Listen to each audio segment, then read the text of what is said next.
a friendship that'll never ever end.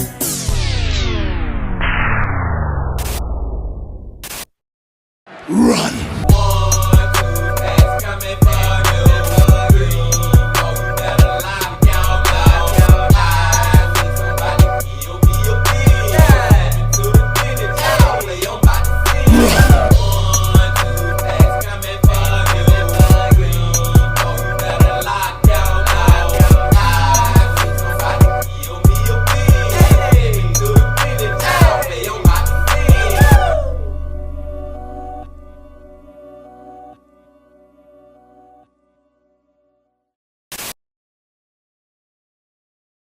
It's a beautiful day in the neighborhood.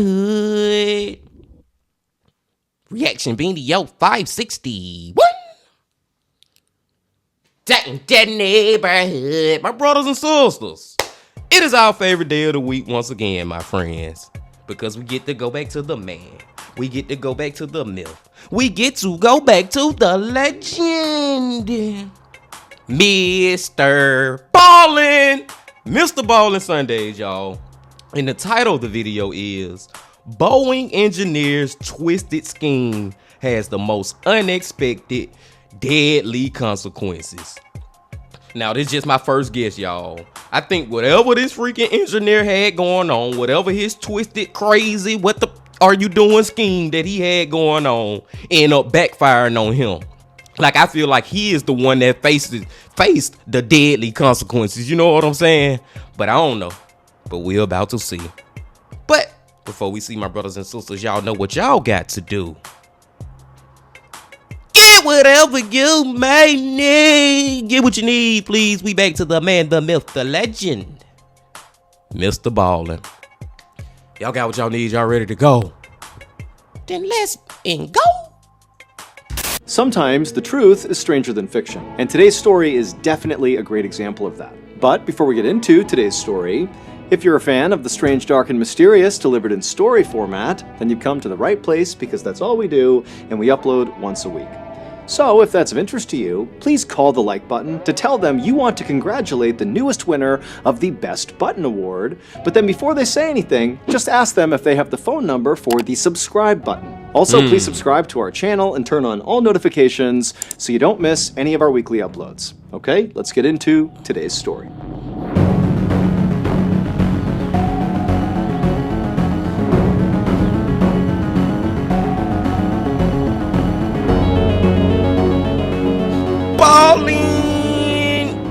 On the night of January 3rd, 2008, a 21-year-old man named Part Engel had just poured himself a beer and sat down on the couch next to his girlfriend to watch some TV when he heard a knock at the front door of his apartment in Pottstown, Pennsylvania. It was late, around 8 p.m., and Part was not expecting any company, and so before he got up, he looked over at his girlfriend to be like, "Are you expecting anybody?" And she looked at him and kind of shrugged, and so Part just put his beer down and stood up and walked over to the front door to see who was there. And when Part opened up the front door, he was very surprised to see his mother standing there carrying a small duffel bag. So Part's mother lived in Middletown Township, which was located about an hour and a half away from Part's apartment, and while it was not unusual for Part's mom to stay over at Part's apartment, what was unusual is her just showing up unannounced. She never did that. And on top of that, as Part is looking at his mom, he could see clearly she had been crying because her eyeliner was smudged and her face was all puffy. And so Part knew clearly, there must be a problem here. But when he asked his mother, like, "What's going on, Mom?" she wouldn't tell him. She would just say, "I have to stay with you for the night." And then before he or Part's girlfriend could do or say anything, his mom just walked inside, walked down the hallway, went into the guest bedroom, and then shut and locked the door. And so Part and his girlfriend were left looking at each other like, what's going on here? 3 hours later, at 11 p.m., Part was in bed next to his sleeping girlfriend, just staring up at the ceiling, unable to sleep. Part was so anxious about whatever was going on with his mom because where he was staying, his bedroom, was right next door to the guest bedroom where his mom was staying, and so he already knows there's clearly some issue here with his mom, but all night he's been listening to her next door just pacing and crying in this guest bedroom, and he has no idea what's going on. But deep down, Part mama got something crazy going on, y'all. Unless it may be something simple like she in a relationship with a dude or whatever and they having problems or something. I don't know, man. I think it's gonna be a lot deeper than that when we find out what it is. Part knew that whatever was going on, it very likely had to do with his father, whose name was Arun Kumar.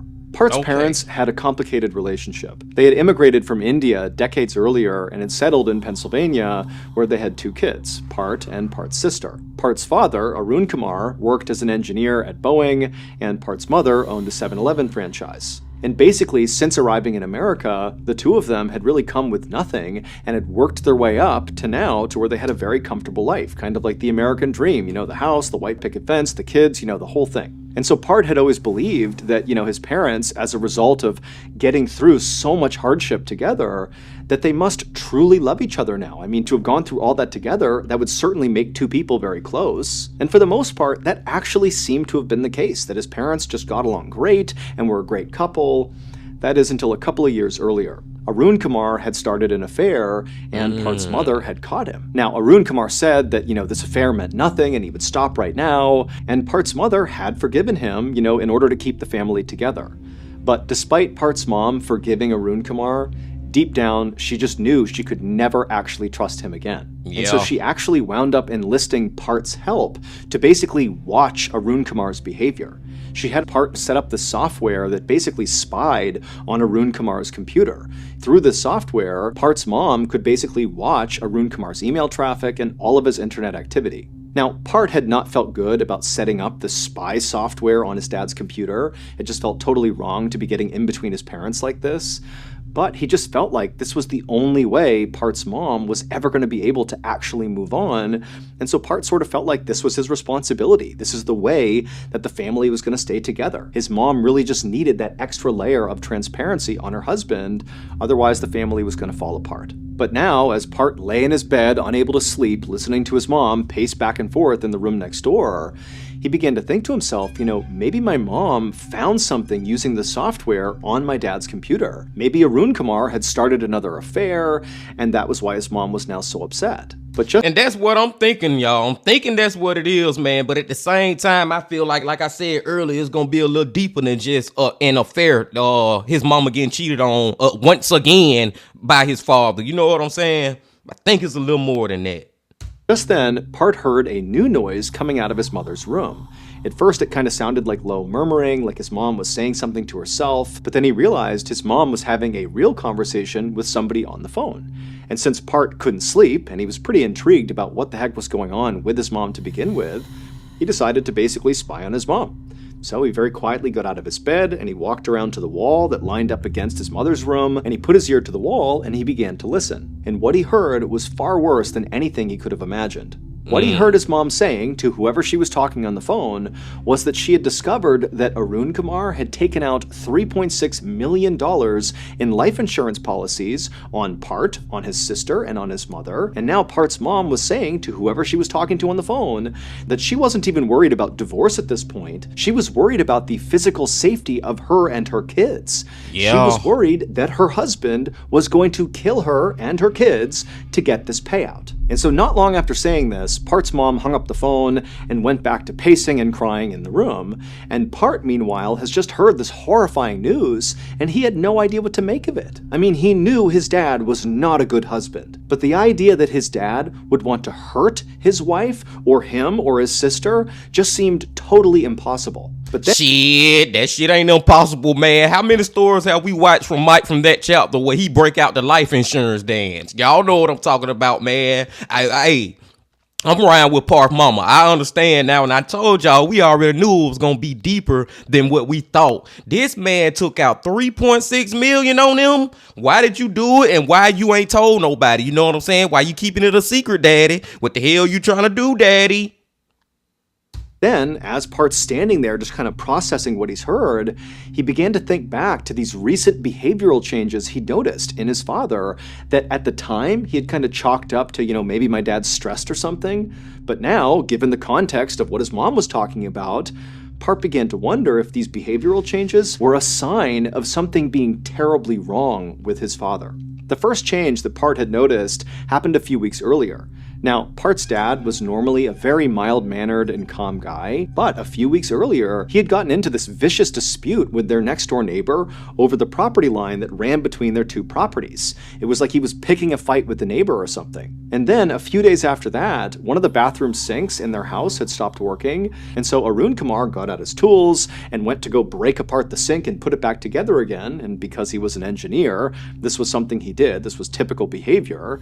But after breaking apart the sink, basically ripping it all apart and having all the parts on the ground, Part's dad didn't put it back together. He just left all the tools and all the parts just scattered across the bathroom floor. And considering that Arun Kumar was typically incredibly meticulous and organized, and he's this brilliant engineer, to Part, seeing his dad leave this sloppy mess and this unfinished sink, it felt totally off. And so standing there in his bedroom, totally horrified about everything he's heard, and, now kind of second-guessing everything he knew about his dad, who suddenly seemed like this combative, kind of disorganized guy, Part suddenly felt like, I have to learn more here. I have to figure out if my dad really is a threat. So Part quietly left his bedroom and made his way to the kitchen where his laptop was, and he loaded up that software that spied on his dad's computer. And as he began logging into this program, Part was thinking, maybe I'm going to find something that will show that my mom is clearly just overreacting and misinterpreting what she's seeing, that,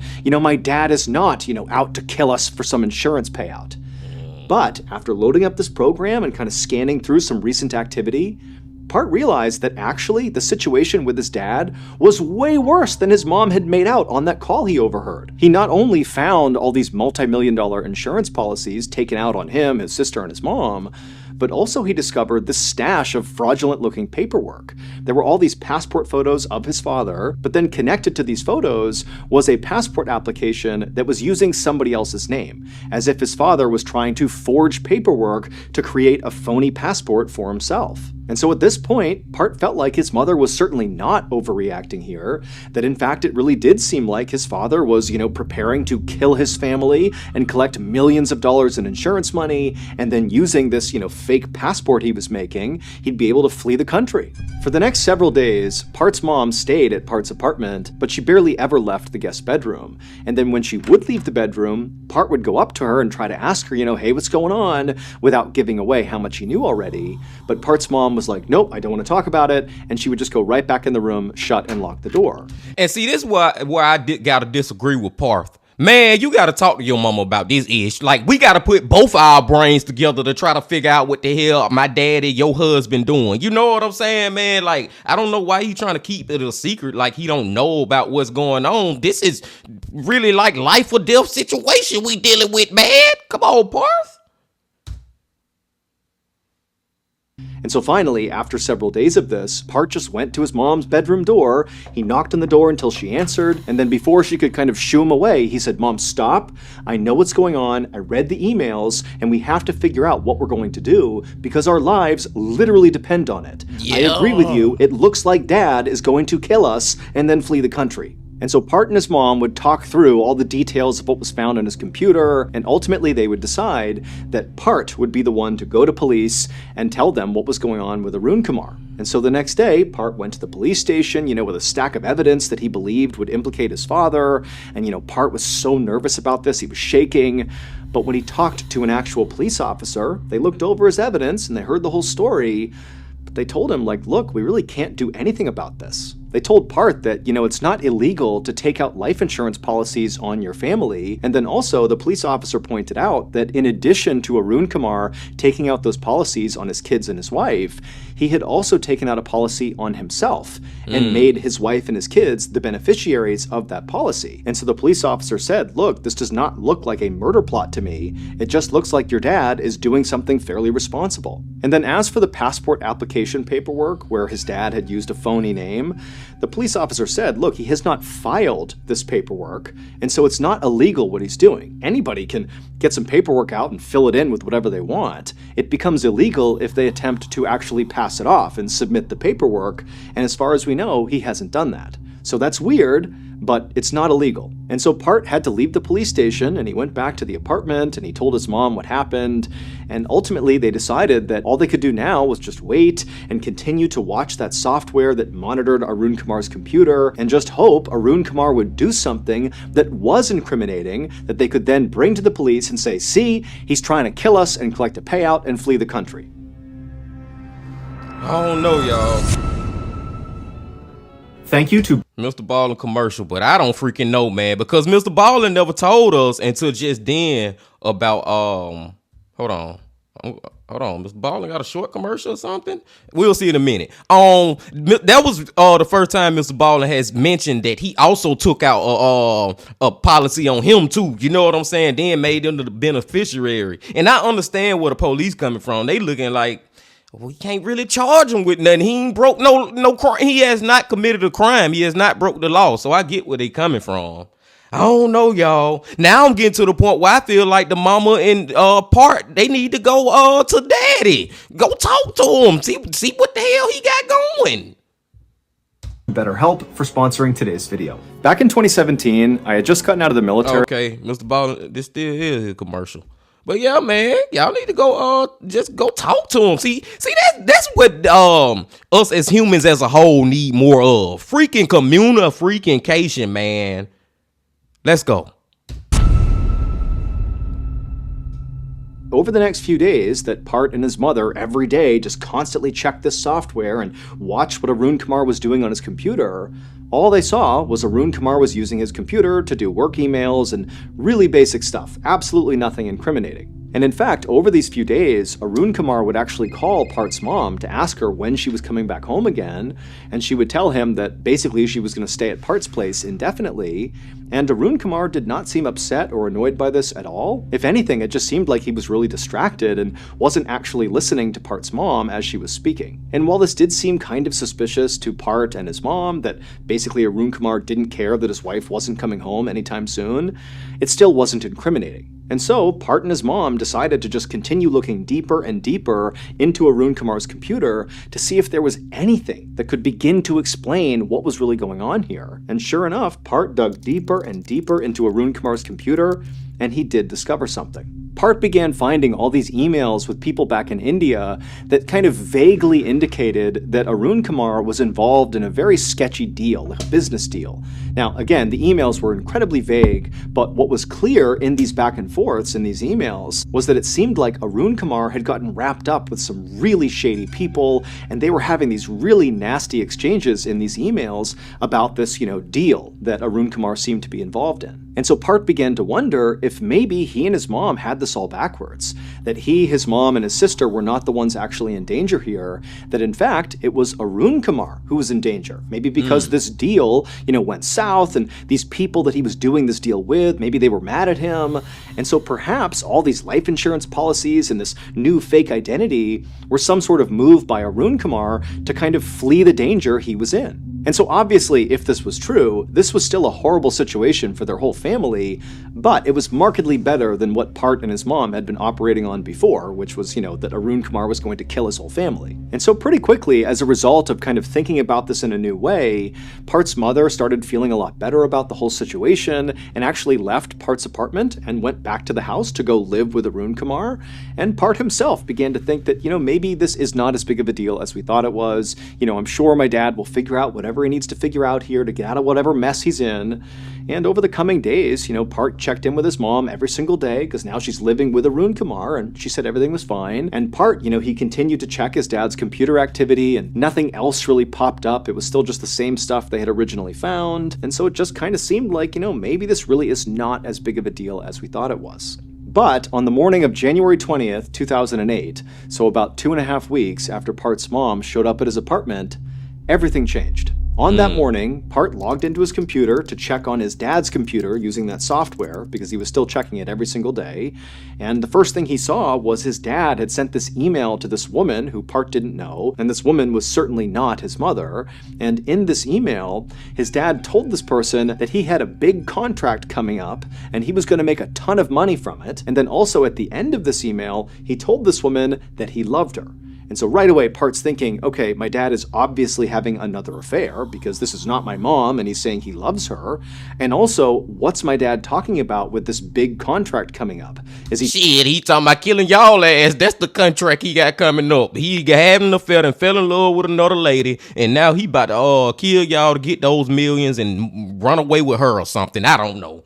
Talking about the insurance policies? Does he expect those to pay out soon, indicating that I, my sister, or my mom might be dead? And then also, the other thing that Part noticed that morning as he's checking through his dad's computer activity is he found another message his dad had sent out recently where he communicated to somebody that his father had died. So Part's grandfather had died. And also in this message, Arun Kumar is telling this person that he's going to go to his dad's funeral alone, that his wife and 2 kids were not invited to this funeral. And so Part's reading this, and he's totally devastated by the fact that his grandfather's dead, and the fact that, he's not being invited to the funeral? But again, he's thinking, oh my gosh, is that because my dad thinks I'm not going to be alive? Is this all connected, between the big contract and the fact that we're not going to be at the funeral? Is this my dad thinking he's going to enact this murder plot soon? Part didn't know, but he felt like he and his mom and his sister were running out of time, and he needed to act right now. And so Part got off his computer, he called his mom, and they made a plan. That evening, at around 9:15 p.m., Part got in his car and began driving towards his parents' house to go confront his dad. This was the plan he and his mom had come up with. Basically, his mom would stay at Part's apartment, and Part would go and tell his dad, we know about what you're doing, and you gotta stop. And even though Part was totally jacked up on adrenaline as he drove towards the house, he felt like he really had the upper hand going into whatever this confrontation was going to be. Because, number one, Part was showing up totally unannounced at night to his dad's place. I mean, his dad's going to be caught off guard when he sees him. And also, Part knew he was much physically bigger than his father. Part was over 6 feet tall and over 200 pounds, and so he had the physical angle as well.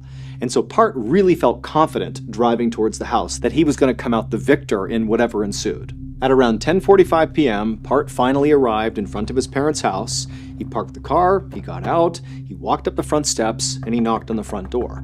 And a couple of seconds later, Arun Kumar came to the door, he opened it up, and he's totally confused to see his son standing there. And then before Arun Kumar could do anything, Part, in his deepest and most authoritative voice, looked at his dad and said, "We need to talk." And then he intentionally bumped into his dad with his shoulder as he walked into the house. And so his dad is standing at the front door, not really sure what's going on. And Part, after taking a few steps in, he abruptly turns around. And so now he's looking back at his dad. And he takes a step forward and gets right in his dad's face and says, I know what you're up to, I know what you've done, and you have a simple choice to make. You can either stop what you're doing and become the family man you're supposed to be, faithful to mom, or I'm going to go to the police and tell them what you're up to, and you're going to go to jail. I'm starting to feel like his father is not doing what Parth and his mama think he doing. You know what I'm saying? I'm starting to think that he is not trying to kill them, y'all. Because that just seemed too cut and dry for a MrBallen story. It's too damn predictable. I'm starting to think he is not up to no craziness. I don't know. Let's find out. Either way, whatever you're doing stops right now.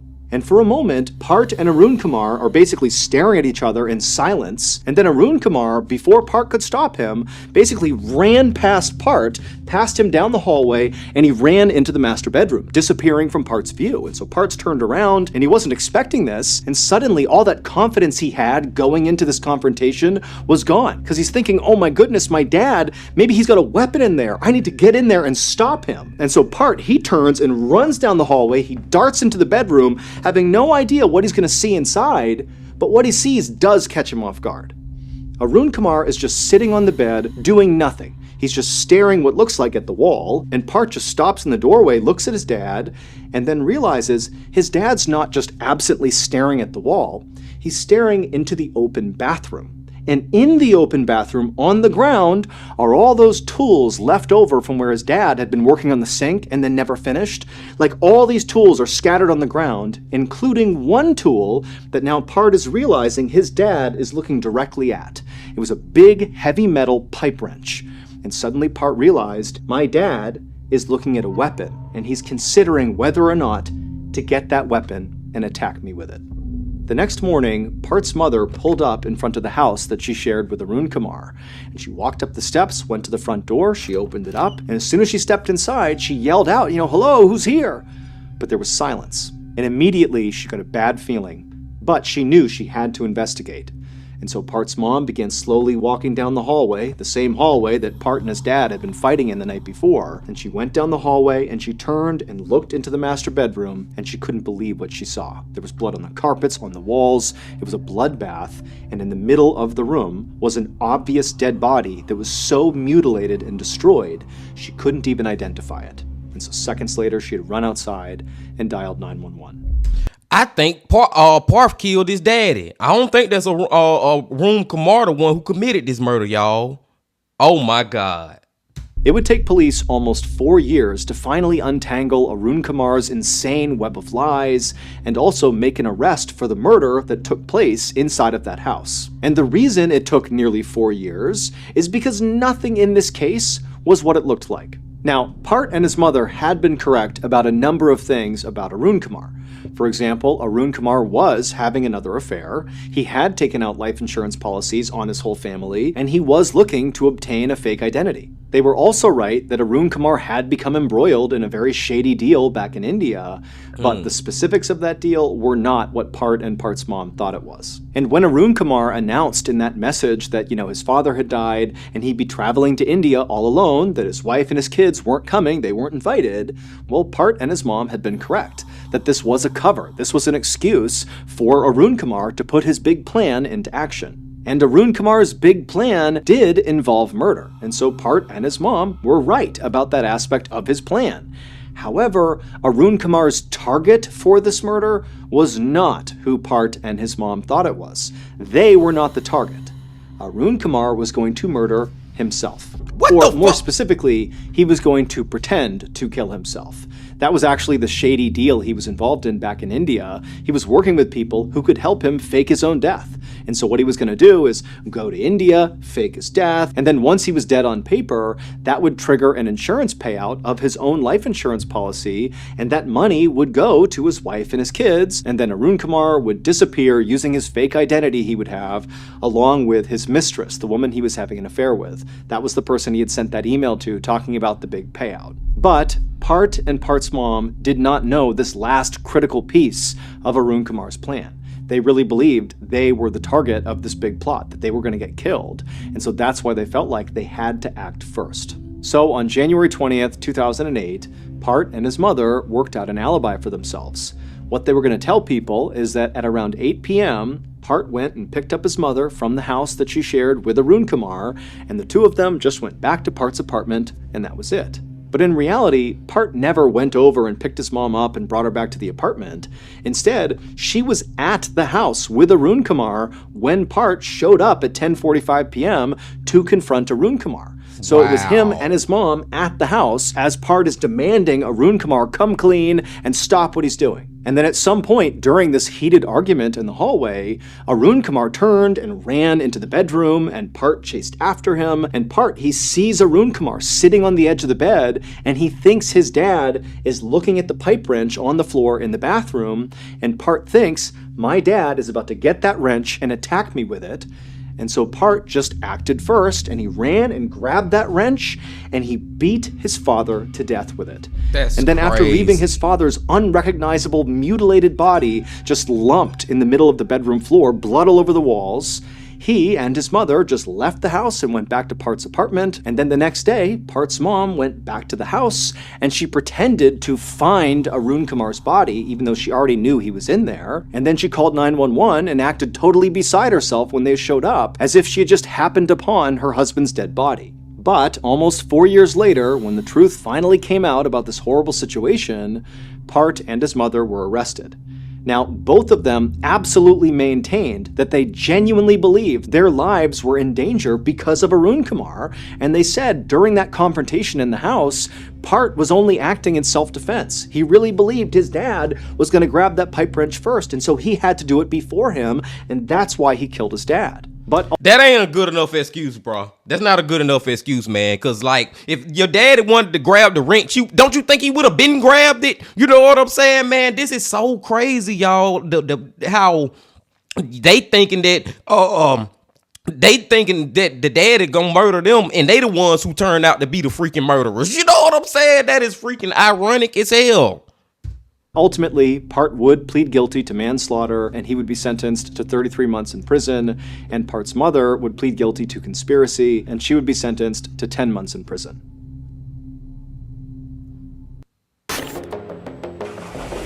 That is freaking crazy, y'all. It's so freaking ironic. Like, man, y'all trying to worry about him being a murderer, and y'all the ones who end up being the freaking murderers, man. And they was right about some of the stuff that they found. You know what I'm saying? Like, he had an affair, and he really was trying to flee the country. You know what I'm saying? And fake his death. But it wasn't about getting money from y'all. He was gonna leave that money for y'all. You know, his death life insurance policy thingy. He was gonna leave that money for y'all. You know what I'm saying? He wasn't trying to kill y'all to get money. You know what I'm saying? Like, they had it confused. They was on the right trail, but they had the ish confused.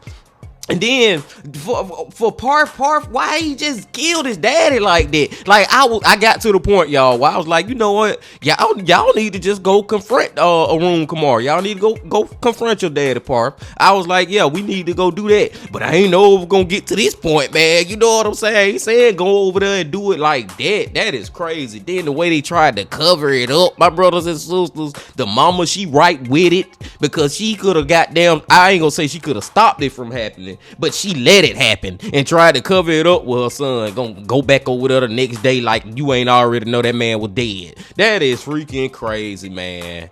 Jesus Christ. And then I feel like they already was successful anyway. They already was on it. Like, she owned a freaking 7-Eleven franchise, and he was working for Boeing. And like, man, like, I don't know. But I will say, my last thing, I will say that I do generally, like, I really genuinely, whatever that word is, y'all know what the hell I'm trying to say. I really do believe that they thought that they daddy was trying to kill him. I really do think that they thought that, but you ain't have to kill your daddy, bro. I don't know if your mama gassed you up to do it or whatever, but you ain't have to take it that far. But I digress. What a crazy freaking MrBallen, y'all. Great freaking job from the man, the myth, the legend. I appreciate y'all coming on back as always. And before y'all leave, just please hit that like button, comment, subscribe, and do all that if you ain't did that yet. And come on back on Tuesday. I think we're going to go back to Nick Crowley. But until then, my friends, I also need y'all to remember this. Love, peace, and happiness. Stay safe. Don't stop. Keep going. Yeah.